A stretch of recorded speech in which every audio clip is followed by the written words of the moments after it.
Hello, I'm Marc Corbett. I'm going to be talking about the wreck of the steamer Sheridan, and I have talked about this before at symposiums. I might have a little bit more information on it today. I've been researching this shipwreck for about 10 years. I'm writing a book on the nearshore wrecks of the Outer Banks of North Carolina and have been writing it forever. But I'm getting closer. I've written 24 chapters, and this has always been one of my favorite wrecks because of the crazy history it has. The Sheridan is a Civil War wreck, and we have a lot of Civil War wrecks on the Outer Banks. The most famous is probably the Monitor. Then I'd say the second most famous is probably the Confederate ship, the Curlew, which was sunk in the Sound near Mans Harbor, North Carolina. The SS Alliance was formerly the USS Mohawk. It wrecked within a mile of here. The city of New York is famous, and the USS Zouave were part of the Burnside expedition. They wrecked at Hatteras Inlet during the attempt to cross into the inlet during the Burnside expedition. The USS R.B. Forbes is a U.S. tug that ran aground up in Currituck Beach. The SS Metropolis was formerly the USS Stars and Stripes. That is a wreck that has in the past been dived off of Currituck Beach. The SS Andrew Johnson's formerly the USS State of Georgia. I've spoken about that before at symposiums. It was a federal gunboat that captured a number of blockade runners. The SS Oriental is the one up on the northern end of Hatteras Island that sticks out of the water. Lots of people have dived that. SS Richmond was formerly the blockade runner Blenheim, which sticks out of the water in Salvo, North Carolina. And it was the last blockade runner captured during the Civil War. The Nashua was a former blockade runner called the Boston, and that brings us to the SS Sheridan, which was formerly the USS Staten and formerly the blockade runner Stenton. The Sheridan was an iron-hulled, schooner-rigged, single-screw steamer. It first sailed with a brig rig. It was built in 1861 by William Pyle of Sunderland, England. And William F. Weld was the owner at the time when it ran aground. It weighed 502 tons, 165 feet long, so it's not a terribly large vessel. 26-foot beam, depth of hold 16, draft was 12 feet, and the engines were two inverted 38-inch cylinders with a 24-inch stroke. And it ran aground September 24th in 1866, right after the Civil War in Bodie Island, North Carolina. There were a lot of shipwrecks in 1866, and part of the reason for that was the blockade war. This is an artist's rendering of the Sheridan when it was the Staten. This is William Pyle Shipyard, Sunderland, England, famous for building clipper ships. And the Sunderland, England engine makers at the time, there were not a whole lot of them. So that plays a little bit of a role in this coming up later.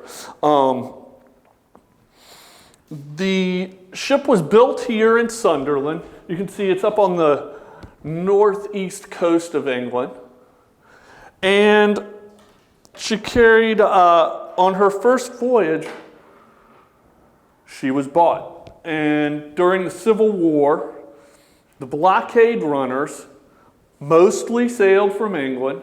England was supposed to be neutral, but they were kind of in line with the South in sentiment because the British weren't really fans of ours at the time. They had lost a lot to us, to the United States, and they were supplying the Confederates with munitions and goods and anything that could be manufactured that wasn't being manufactured in the South.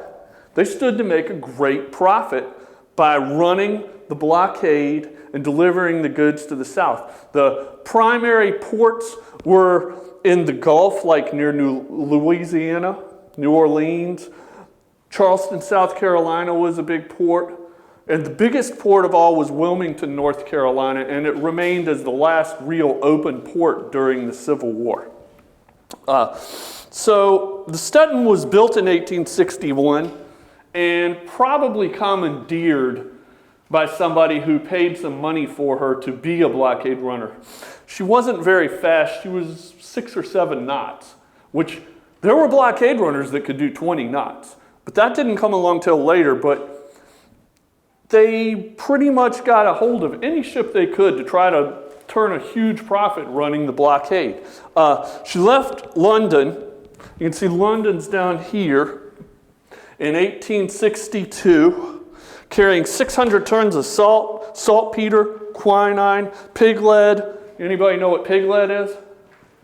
It's where they take lead and soak it in acid, let it all become liquid, and then dry it off, and that's what they put in lead paint and products that need lead.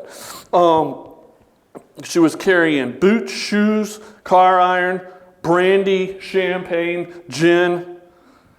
Blockade runners were, everybody thought they carried mostly military goods, but probably the number 1 and number 2 goods that were carried on them were coffee and alcohol, just like it would be any time today.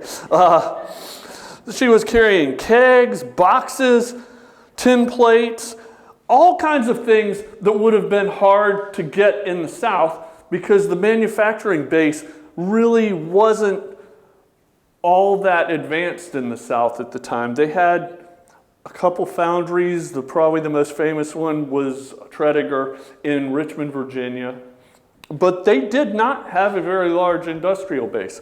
So you gotta picture the Stenton left loaded with goods with dollar signs in their eyes.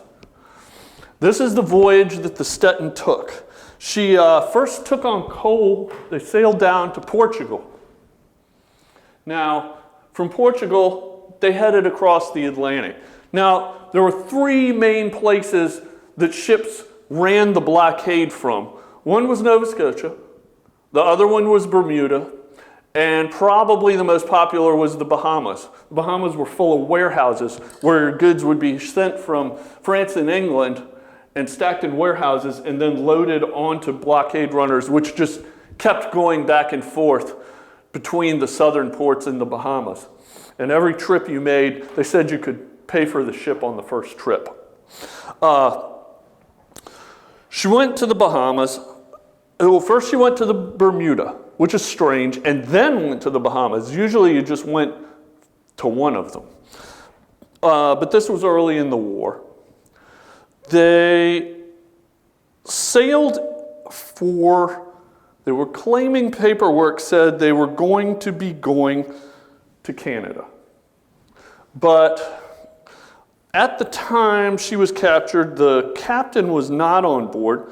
First mate E.R. Erat was on board, and court records show the ship was owned by J.G. Pearson and Company in Britain. The trip from the Bahamas to Canada would probably make you want to go up into the Gulf Stream, pass Hatteras, and then head northeast. Well, on the 21st of May, the Stenton was captured off of Charleston, South Carolina.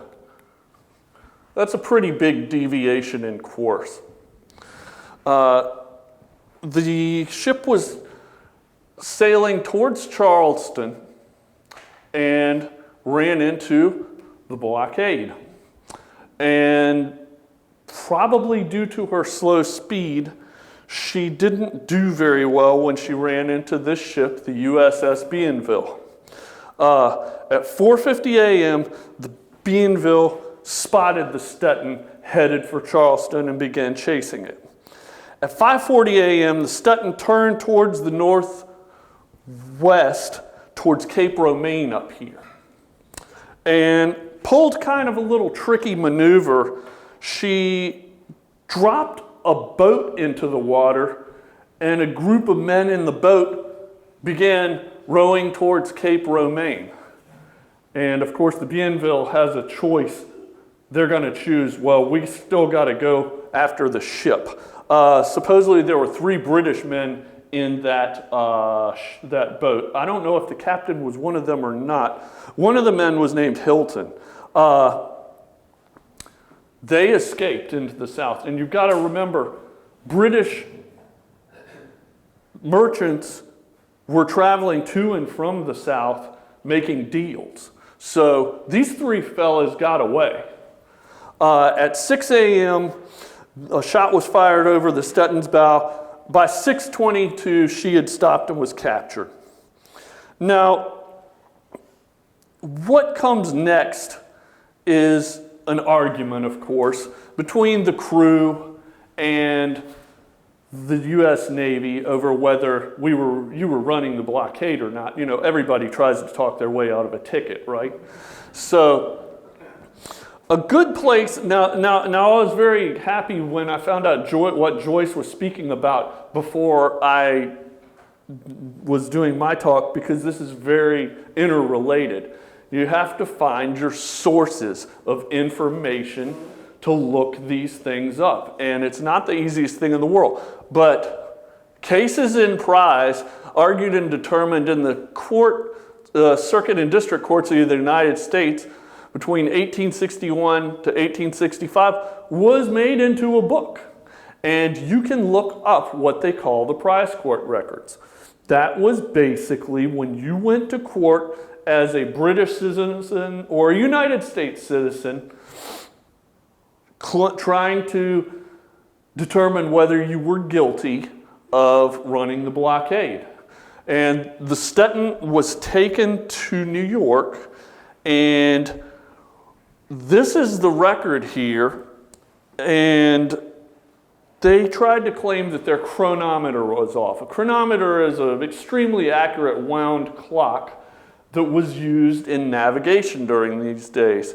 And the Navy examined the chronometer and found it was perfectly in good shape. Plus, they had painted the ship the color of lead gray and taken the sails down. So they were going to have a hard time arguing their way out, and they in fact did.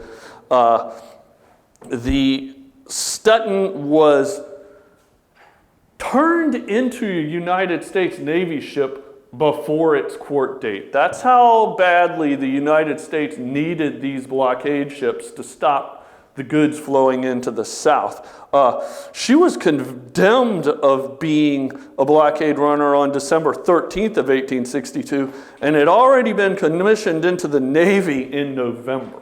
So somewhere in here, I've been having a rough time finding actual pictures of the Sheridan. She's back here somewhere.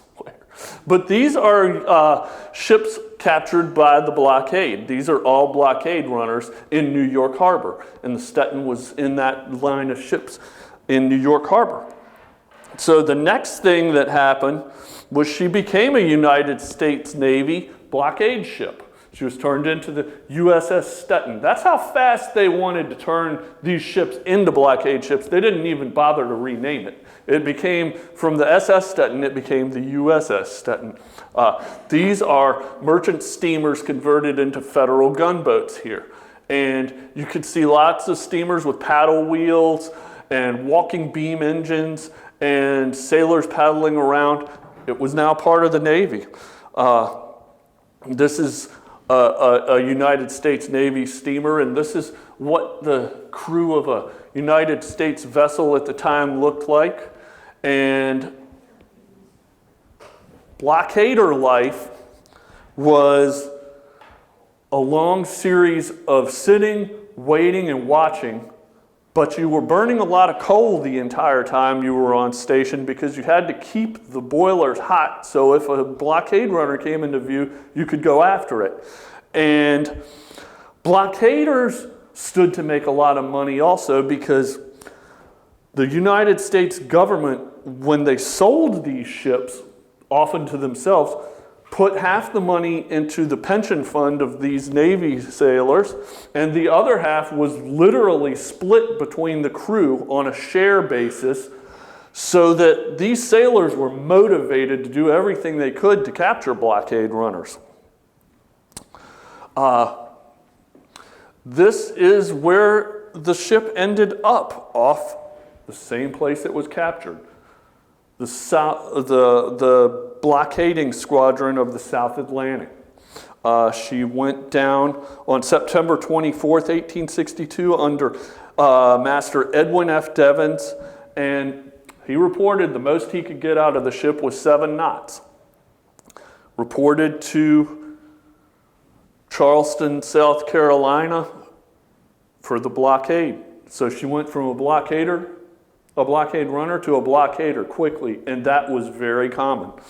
Now, when you want to find records of Confederate and Union ships during the Civil War, you're in luck, because the United States government composed this massive encyclopedia-sized set of records. They're called the Official Records of the Union and Confederate Navies in the War of the Rebellion. And just about any important paperwork that occurred in the Union Navy was put into these notes. This is what it looks like. This is the information on the capture by the Bienville of the Staten. And you have the ability now with the internet to keyword search these notes, which makes researching Civil War vessels a lot more easy. The other place, like to find a wreck, as Joyce was saying, you need sources. And every single book she's talking about over here, I'm going, yeah, that's right, I've got that one. Because in my quest to find these ships and bring light to them, I have gotten familiar with all these sources. And then when you're looking to get deeper into it, the Navy records are a good place to go. This was a federal warship. And if you want to examine federal warships, there's a very good chance you'll find the information you're looking for in the National Archives of the United States in Washington. And this is the older archives that are actually in DC, and the Civil War records are in these archives. This is a page from the book, the log book of the USS Staten.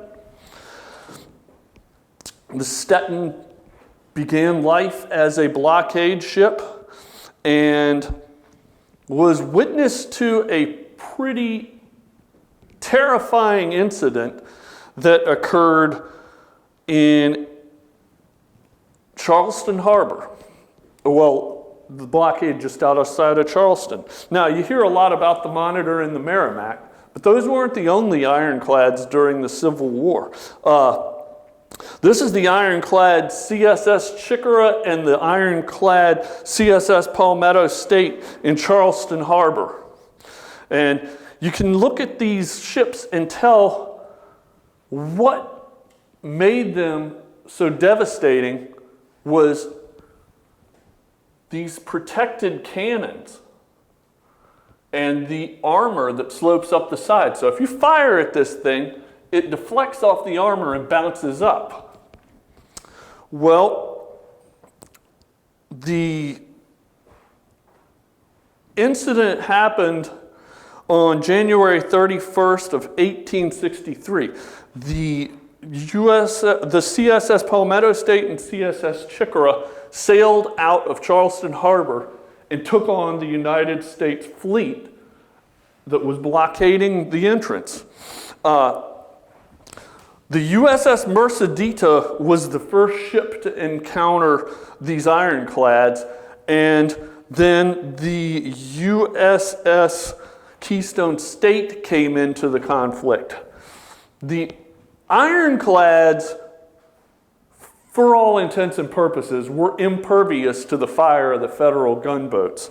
And the Federal gunboats put up a good fight, but as was the case with the Congress and a couple of other ships in Hampton Roads when the CSS Virginia steamed out, they're no match for an ironclad. They were, the Mercedita and the Keystone State were quickly put out of commission by the gunfire from the ironclads. And you've got to keep in mind, these are two unarmored steam vessels. What happened? The boilers took a direct hit on both of those vessels. And I can't think of a worse way to die than being scalded alive, which is basically what happened to large amounts of the crew on both of these ships. So the USS Flag and the USS Staten, you can see back here in the distance, were trying to make it to the conflict to help out. The USS Mercedita was actually captured by the Confederate ironclads for a brief moment, maybe 30 minutes, before the ironclads steamed back into Charleston Harbor. And it's probably a very good thing because for the USS Staten and the USS Flag that they never made it to the conflict in time, because they probably would have ended up with holes through their boilers also. The picture of the action here, you can sort of see these ships in the background trying to reach the scene. That's probably the Stenton. The next thing that happened off the blockade involving the Stenton was this. On March 21st of 1863, the Stenton captured the blockade runner Aries, and this is off Bowles Bay, South Carolina. And the Aries was carrying a load of liquor sent north to the prize courts. Wasn't long before it was made into a blockade ship either. These pictures I'm finding of the Stenton are very disappointing because this is supposed to be the Stenton here. You can't really make out too much of what she looked like. But you can see that this ship, the Aries, was a paddle wheeler, and there's no paddle wheels on the side of the Stenton and a single smokestack. This is another picture, and you notice they obscured her with smoke here. So if anybody ever finds a picture of her, let me know, please. This is April 1863. She ran aground and captured the steamer St. John's. And on June 10th, 1863, she fired on and destroyed the blockade runner Havelock off of Folly Island, South Carolina. She captured another British steamer on September 23rd, 1863. The steamer Diamond she captured off St. Simons, Georgia. So she did almost all of her work during the war as a blockade ship off the Georgia and South Carolina coast as part of the South Atlantic Blockade Squadron. So she had a pretty admirable Civil War record, especially for a ship that could only go 7 knots. After the war, she was decommissioned April 6, 1865 at Boston Navy Yard. She was sold to Richard Baker Jr. on June 22nd, 1865 for $33,000. And was put on the route between New York and New Orleans, owned by William F. Weld Company and operated by their Merchants Steamship Company. This is a picture of all the steamers being sold in Boston Harbor here. All right, well, the Sheridan was under charter with Cromwell and Company, which also owned one of our favorite shipwrecks out here, the Proteus. September 22nd of 1866, she went aground a quarter-mile offshore of Bodie Island, and on September 24th at 1:30 in the morning. The crew was commended by the passengers for saving them. Most commented that the Captain Bolton on board did a great job, but a few people accused him of being drunk on duty. The crew got the line ashore and got all the passengers to safety. which is a very commendable thing in the days before the life-saving service, that this crew got the passengers off the ship safely, because a lot of these nearshore shipwrecks, there were quite a bit of fatalities, but not on the Sheridan. Now, what happened next was reported in the New York Times as land piracy. The wreckers of the Outer Banks had quite a field day with the Sheridan. Wreckers from Roanoke Island helped rescue the passengers off the ship, and as soon as that was done, they started removing items from this ship. And there were so many episodes of encounters between the agents of the insurance companies of the ship and the wreckers removing things. This was published in the New York Times. It says, wrecking perils along the southern coast, wreck of the steamship Sheridan, and plundering of her cargo by land pirates. An occurrence in connection with shipwreckers has recently brought to our notice. It seems that the steamer Sheridan, in passing down the coast, was wrecked on Bodie Island on the coast of North Carolina. She had on board a large and valuable cargo, which her officers and men at once set to work to get ashore. They were not without help, for as the vultures gather around a dead carcass, so the inhabitants of that desolate coast gathered from far and near, some 100 or 2 of them, black and white.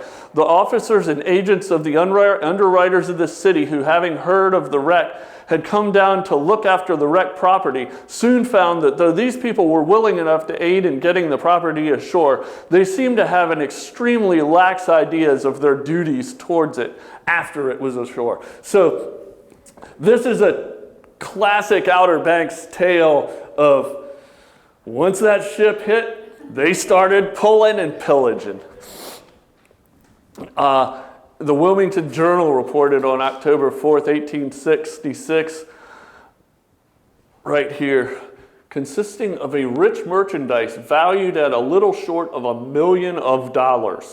They represent the wreckers as having a rich time of it. This is 1866. Now, whether or not you can believe everything you read in a newspaper is always up for debate. But they say $1 million here. In those days, a ship carrying a full cargo, you read about it as being worth $100,000. The ship was headed to New Orleans from New York. They were carrying money probably to rebuild the South, along with lots of goods. This newspaper article here, the examination of some 25 persons arrested on Roanoke Island and in the adjacent counties on the charge of robbing the wrecked steamer Sheridan took place last week before a court convened for that purpose. When I saw this is the first time I've ever seen wreckers prosecuted. So you know there was some valuable cargo on that. And the names of the wreckers, John Westcott, and there were Etheridges, and lots of famous names from Dare County, and including the commissioner of wrecks. So I got a little wise here and said, well, if there was a trial, there needs to be records of it somewhere. So I called the National Archives in Atlanta, Georgia, which houses the court records for this area of the country. And sure enough, they had the records from the trial. And you can see here, the United States versus Adam D. Etheridge, United States versus Henry Etheridge, United States versus Ashby Doe. And I was going through these records with my good friend Anna Holloway, who's very well known as probably one of the leading experts on the USS Monitor. And she spotted this, and I hadn't spotted it. Isaac Walling. She goes, Mark, that's a diver. I said, what? She said, that is the diver that patched up the holes when they pumped the USS Merrimack up off the bottom of the harbor and turned it into the CSS Virginia. She said, "You've got a diver on the scene of that wreck." Why would a diver be on the scene of a shipwreck? Money. So I started researching this a little harder. I first found this article here from the New York Herald of December 13th. Wrecking schooner Harriet Harker wrecked near Oregon Inlet. Captain Isaac Walling on board. They wrecked a new schooner on the way back from salvaging the Sheridan. And then I found this in the Man-Midget papers in the Outer Banks History Center. That schooner had been sold by Joseph C. Jeanette to the Midgets a year before. That schooner came from the Outer Banks. So in other words, he came down here, did some work on a shipwreck, and had enough money to buy himself a schooner to sail home, full of items recovered from the shipwreck. So I don't know what you want to read into that, but there was a lot of valuable stuff taken off of this shipwreck. Well, here it says, Captain Walling writes that the ship can be saved if assistance is sent, but it did not get saved. Said the steamer was ashore south of Oregon Inlet. Well, I find another piece of paper in the Outer Banks History Center. The ship Two Brothers, and this is in 1868, of Gardner, Maine, from Baltimore bound for Savannah, Georgia, is ashore near Bodie Island. Now, a couple years ago, I did a talk on Bodie Island. Bodie Island actually existed between Roanoke Inlet and New Inlet, which is where the Richard Etheridge Bridge is, and Roanoke Inlet was approximately about the 16-mile post in Nag's Head.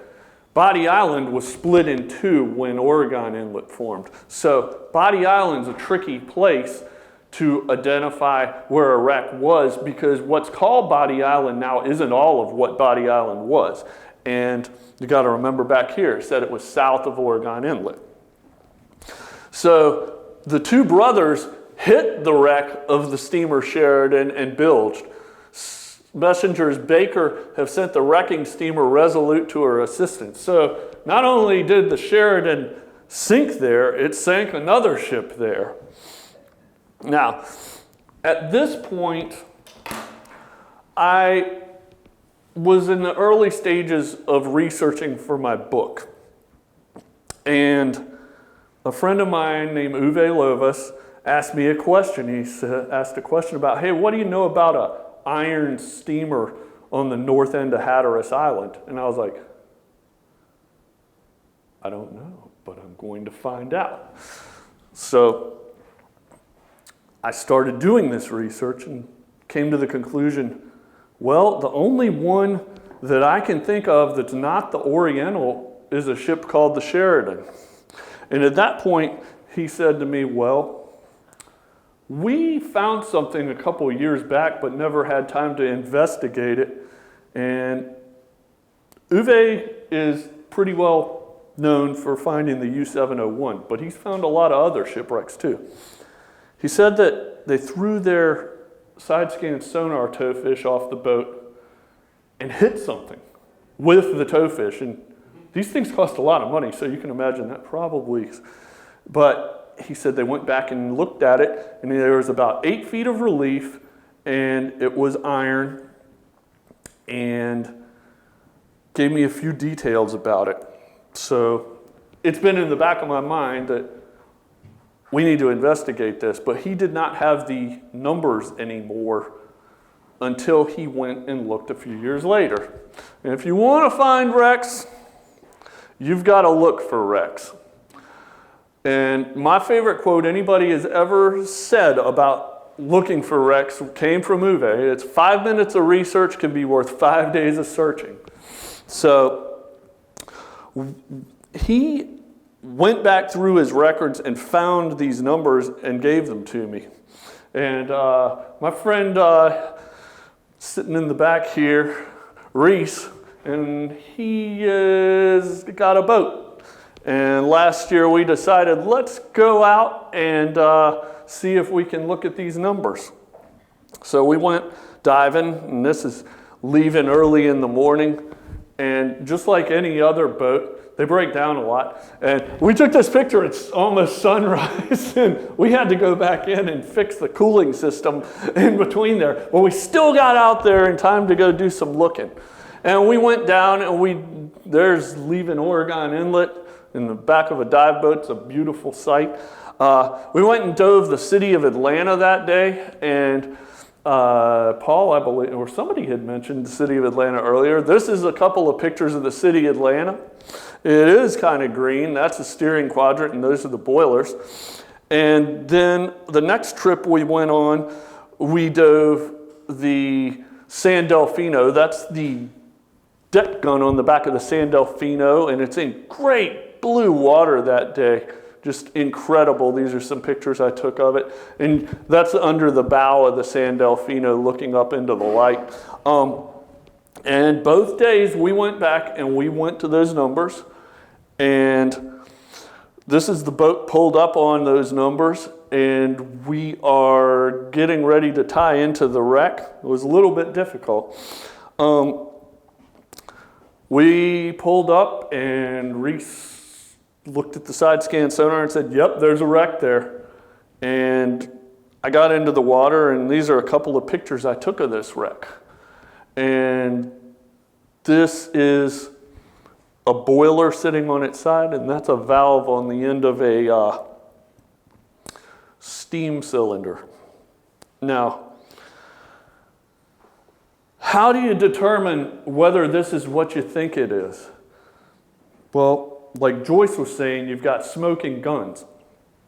But I got down to there, and Uwe had said there was about 8 feet of relief. What I saw was about 4 feet. So it was pretty deeply buried in the sand, but what I saw kind of blew my eyeballs out of my head, because I consider myself to have identified 4 shipwrecks now. 2 of them I identified sitting in an archives, which made the archivist go, what was that? When I went, yeah! And one I identified sitting at a computer. This was the first one that I ever made bubbles come up when I figured out what it was. This is a couple of 4 types of engines you would see on a Civil War type steamer. Up here, you've got the steeple or crosshead type engine, and this is the cylinder down at the bottom. And it pushes up here and moves this machinery here. That would turn a paddle wheel. This is a side lever, and the cylinder is here and pushes up and down and moves this side lever, turns a paddle wheel. This is a walking beam. It pushes up, and this part is above the ship. This is probably the most common in the United States. And this is an oscillating, which is where the cylinders push up and just directly turn the crankshaft, and the cylinders actually move back and forth. Now, the type of engine that was supposed to be on the Sheridan was two steam engines inverted direct acting.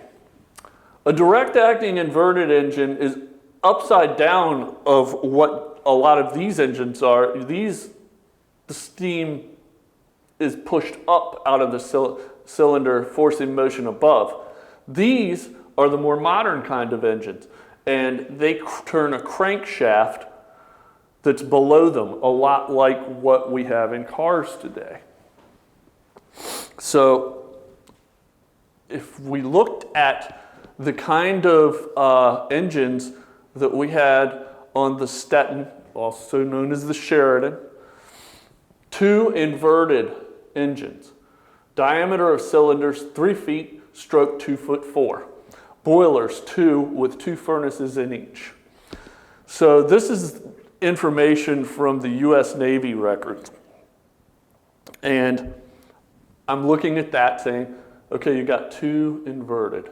So I'm picturing 2 steam cylinders, and I knew it was a single shaft on this boat. So they're connected to the shaft, and both of them turning the same shaft.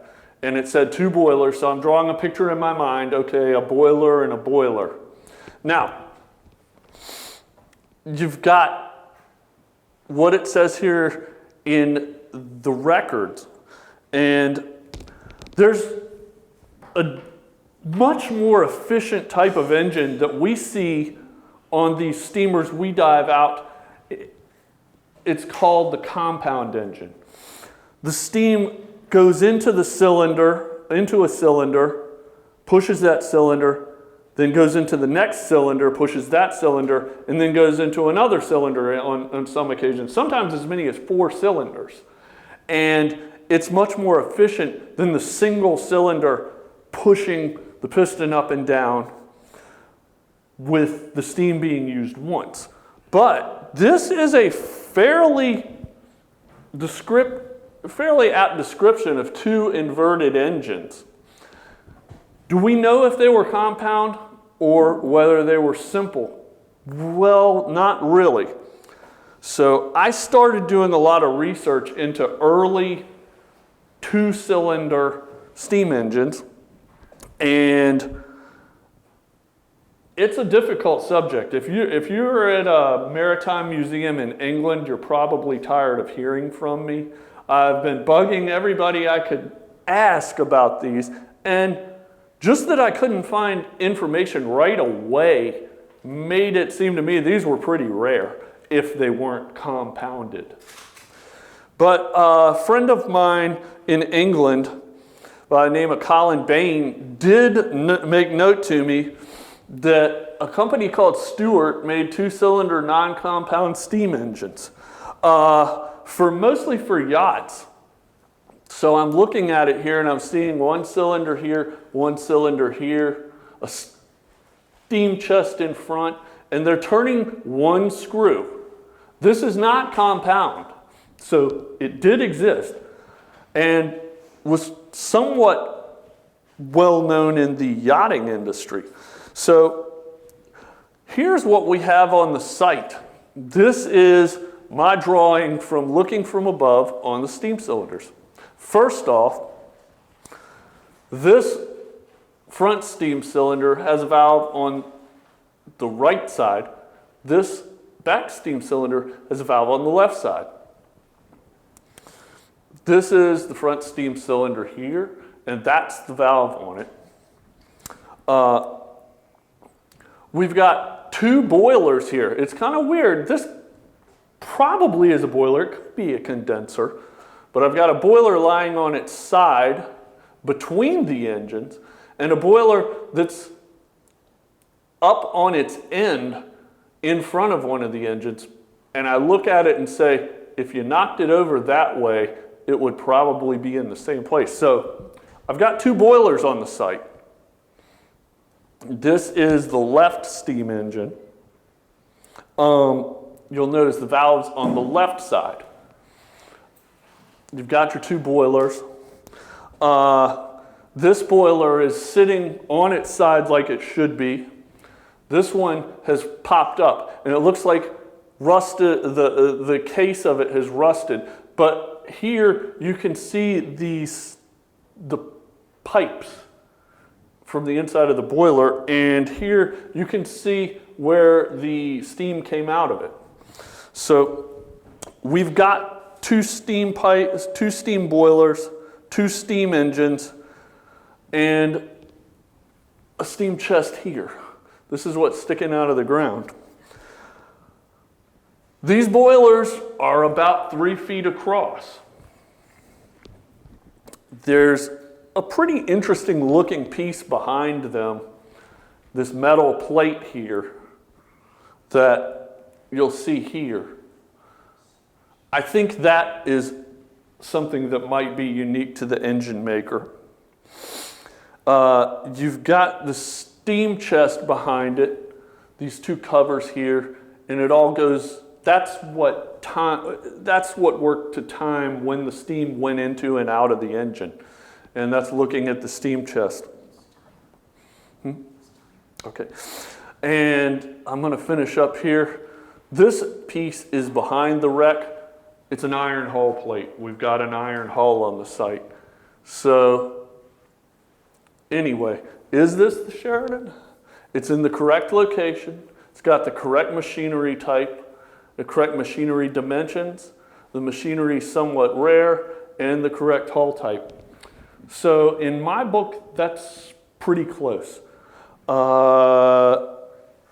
I think that further archaeological work definitely needs to be done on the site.